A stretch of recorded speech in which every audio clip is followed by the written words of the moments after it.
Hello, friends, family, and whoever. Welcome to the Three and White podcast, where we join up and read a poem and discuss. Today, we are reviewing the life of Henry Wadsworth Longfellow and one of his famous poems. To start, Longfellow was an American poet during the 19th century. Longfellow is one of the greatest influences of America's artistic and popular culture. Also, Longfellow clocked in at 5'6". I guess you can say he wasn't such a long fellow. Longfellow studied at Bowdoin College and became a professor until going to Europe. He became a professor at Harvard College after and retired from teaching in 1854 to pursue his writing career. Longfellow actually taught French, Spanish, and Italian after learning these languages in his travels in Europe. Longfellow's first wife, Mary Potter, unfortunately died after a miscarriage in 1835. His second wife, Frances Appleton, also died in 1861 due to burns from a fire. After Frances' death, Longfellow struggled to write and took it some time before he could again.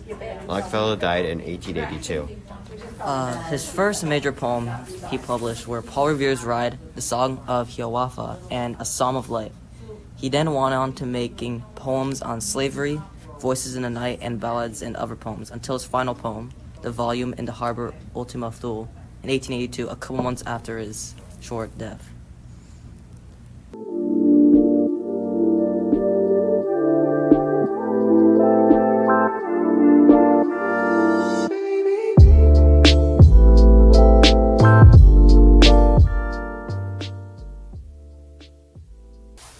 So what do you guys plan to do later in life? Well, I don't really know. Maybe nothing, maybe something. You know, our poets think that you should know what to do with your life now, so you don't waste a second of it. Yeah, and I agree with him too. He makes a valid point that everyone should consider, and even wrote a whole poem about it. This poem we'll be reading today, and it is called A Psalm of Life.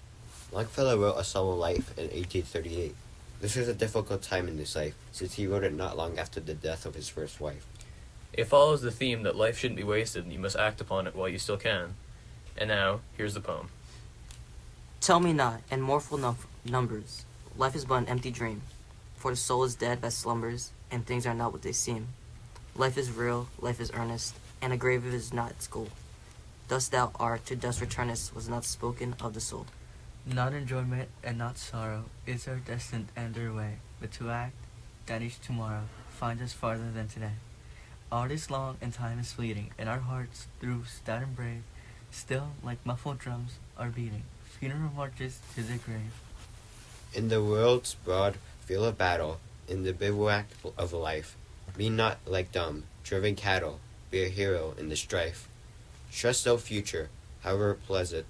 Let the dead past bury its dead. Act in the living present, heart within, and God overhead. The lives of great men all remind us we can make our lives sublime, and the parting leave behind us footprints on the sand of time. Footprints, that perhaps another, sailing over life's solemn main, a forlorn shipwrecked brother, seeing shall take heart again. Let us then, be up and doing, with a heart for any fate, still achieving, still pursuing, learn to labor and to wait. So, basically, in the first stanza of the poem, Longfellow starts off the poem by talking to the reader about how death should not be stated in your saddest hours, because life is just an empty dream, which is a weird way of thinking, but he continues saying that if you aren't contributing to your life, you're already dead, which is also very dark. Yeah, it feels like he doesn't see many people as people. They're just lost souls roaming around. Exactly. In the second stanza, he then gives a counter-argument for his first stanza. He states that life is real and has purpose, and to not live just waiting for death. So is he arguing with himself? Nah, I think bro's just bipolar. Bipolar? You think he did North and South Pole? He then states that we all just start as dust, and we return to dust after death. Maybe this is an allusion to life starting from nothing. It definitely is an allusion to the start of life. The next stanza has Longfellow displaying his beliefs of life being purposeful, displaying an illusion that could tie into his religious ideals and beliefs, as he would use every hot and steamy and juicy pile of literacy genius to say, thus thou art, to thus returnest. In the following three stanzas, Longfellow uses metaphors to describe how life is a battle, and you are the hero who must fight through the end, not someone who is led by others. Longfellow also tells us to look at the lives of great men, and that we are able to live like them and leave our marks on others. In the last two stanzas, Longfellow talks about comparing yourself to others as a negative thing. In the first stanza, he says that you should follow your own path through life, whether this means leaving friends or even family. You can and should be able to follow what you want to do with your life, and you'll end up better for it. Yeah, I agree with him too. Although maybe you shouldn't always put yourself first. You definitely should do what you think is right for yourself. Yeah, live your dreams. He ends this first stanza by saying, "Seeing shall take heart again," which is basically saying to the reader that you should visualize and take your own path, and you'll be better for it. In the final stanza, Longfellow closes the poem by telling the reader that no matter who they are and what they do, they need to follow their own path and live their life instead of watching it slip away. This may take learning and patience, but it's always possible. Sometimes you just have to do what's best for you. For sure. That's what the poem is all about.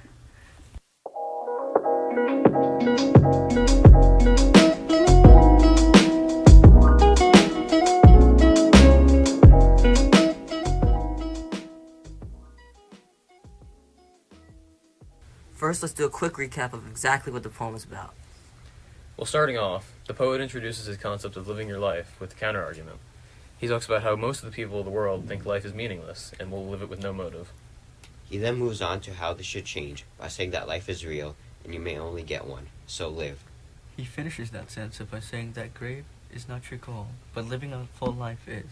He continues by saying that death is a universal fate, but what happens in your daily life is not up to destiny. It's up to you. Most of his stanzas contain lines of similar meaning, like when he essentially says, live to live, not to die. He's contributing to the same message as when he says to live with a purpose. Unlike the metaphor, he uses cattle. He goes on to say that life is not destined, and you must work for your achievements. He believes you should leave something behind for your memory, or for the benefit of others.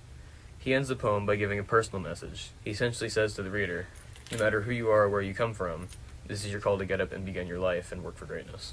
Alright. Now let's move on to a general rhyme scheme of this poem. Well, as you can see from the ending of each line in the poem, it clearly has an AB rhyme scheme, as well as being iambic tetrameter. Yeah, you could tell it's iambic tetrameter because it has 4 meters and 8 syllables in a line. Alright, let's move on to the connotation of the poem. What do you guys think it is? Well, Longfellow gives the poem a more literal meaning. The message is to find and live for your purpose and compassion. He's mostly talking to us, the reader, throughout the poem. I agree. Although the poet uses many figurative languages and poetic devices to get there, the final result of the poem is a very clear message, telling you to live your life and don't waste a second of it. Are you sure that's really what he's saying? Poets seem to be deceiving most of the time. Yeah, definitely. You could also clearly see that the poet uses stuff like formal diction to make the reader sure that what he's saying is true. Kind of like a reassurance of trust by being formal. I agree, but what about Longfellow's attitude in the poem? What do you guys think? Well, I think he's really passionate about his ideas of life. So who do you guys think the speaker of the poem is? Personally, I'm thinking the poet himself. Yeah, I agree. I think Longfellow is speaking to the reader in the second person about his ideas. Trying to give the reader a form of advice, maybe. Well, I guess that solves the mystery of what perspective this was written in then. What about tone? What do you guys think about tone? Well, the poem feels more lighthearted. Even though Longfellow talks about death?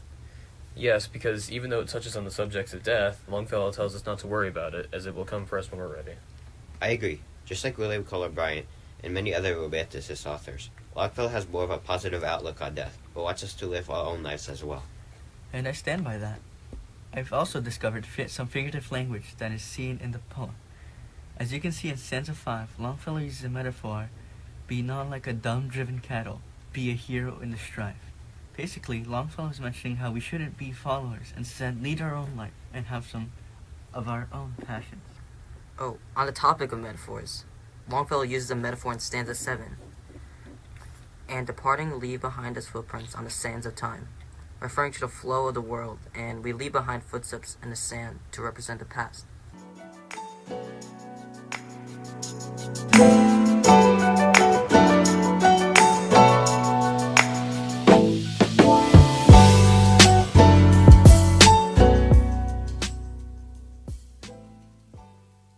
So how do you guys feel about the poem in total?